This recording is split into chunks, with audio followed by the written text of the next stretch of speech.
Okay, I'm in sunny Uxbridge with SDP candidate Steve Gardner, talking about the by-election. So Steve, first question, why are you standing? Why am I standing? Well, quite simply because we need representation in this area.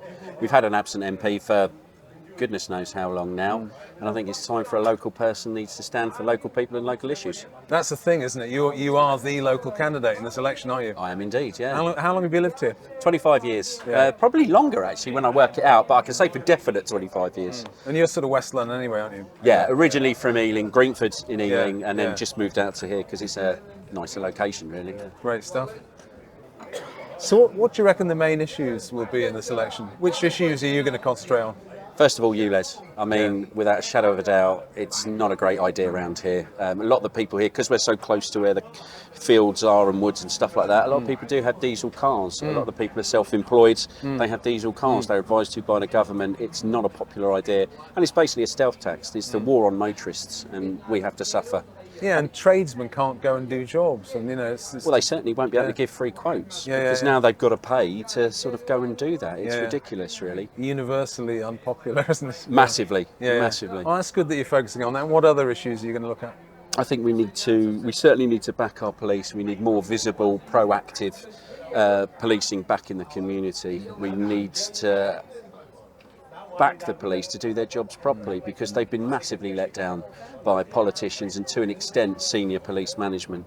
But hopefully that will change with the new commissioner, but we're looking to back them more so that they can do their job and respect is. But they also need more resources, don't they? Because there's a sense among the public that just in certain parts of London, other cities, crime's just becoming illegal. It's not just burglaries not being investigated properly, it's basics like, bike crime and street crime, and it just doesn't.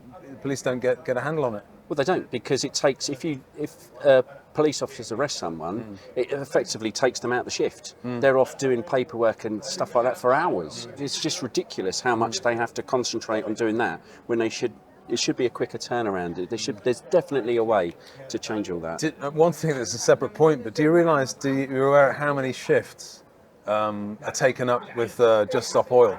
Do you know that? No. 13,000 in a month. Seriously, 13,000 shifts are taken up with just policing these protests, and I think that's, I've said before, I think that's very, very antisocial.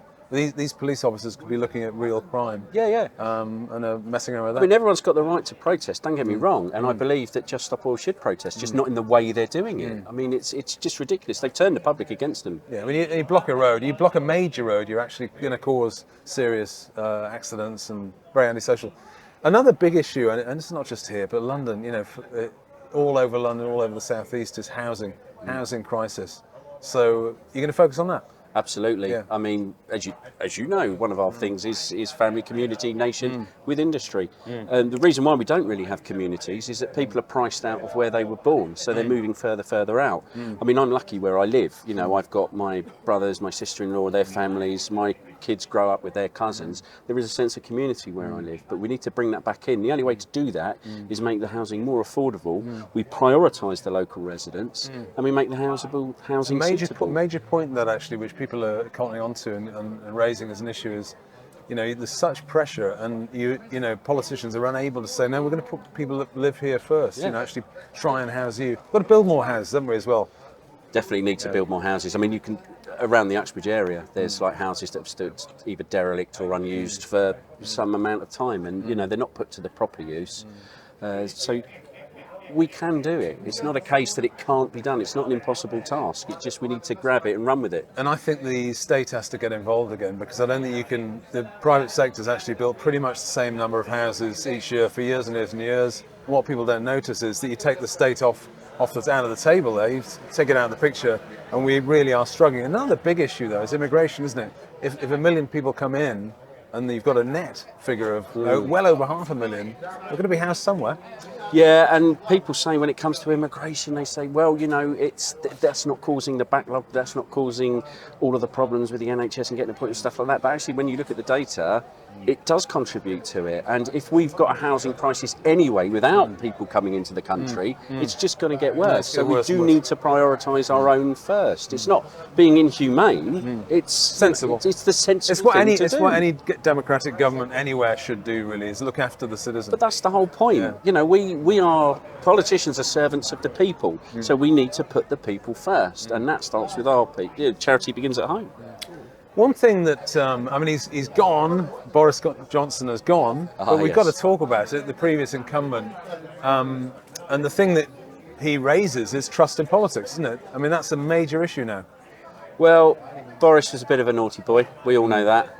He said some untruths. Yes. I think he was fairly absent as an MP, regardless of what people said. I mean, granted, he'd be attending in the opening of an envelope, but it's sort of like self-promoting. But day to day, he was... Yeah, I mean... You need, and plus the fact he was never from this constituency. He's never had to sign on anything like that. He doesn't know the local traffic problems. He doesn't know the parks problems, the people's problems. You know, whereas someone that's local, that's lived here, and knows about it. That's what you want. And I live here. It's not as even. It's not an effort for me to have a surgery here because I live here. It's something the SDP absolutely believes in. You know, we want local candidates, and I don't think you can. I mean, obviously there are some good people that ship in, but politicians increasingly ship in.